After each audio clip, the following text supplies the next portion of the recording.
মেয়েদের শ্বশুরবাড়ি বাপের বাড়ি বলে কোনোই বাড়ি হয় না। তো মেয়েদেরকে তাও নিজের বাড়ি বলে শ্বশুর বাড়িটাই বলা হয়। তো শ্বশুরবাড়িতে ভালো করে থাকা যায় যদি নিজের স্বামীটা ভালো হয়। দেখো, শ্বশুরবাড়িতে সবাই যদি খারাপ হয় না, তাও তাদেরকে নিয়ে চলা যায়, কারণ তোমার সাপোর্টে তোমার স্বামী আছে।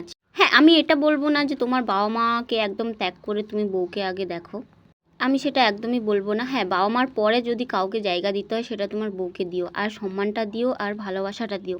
আমার মতে মেয়েরা শুধু এটাই খোঁজে যে ভালোবাসা, সম্মান, যত্ন, কেয়ারিং একটা মানুষ হবে, এটাই। টাকা পয়সা, বাড়ি গাড়ি, গয়নাগাটি এইসব নিয়ে কী লাভ যদি নয় সুখটাই থাকলো। যেখানে সুখ শান্তি আছে সেখানে টাকা পয়সা এমনিতেই চলে আসবে।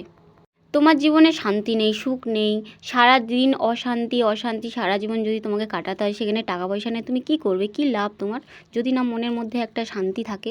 হ্যাঁ, অনেক অনেক মেয়েরা আছে যাদের মনের ভেতর অনেক কষ্ট, যাদের স্বামী তার পাশেই থাকে না, তাদেরকে একা একা সারা জীবন কাটাতে হয়।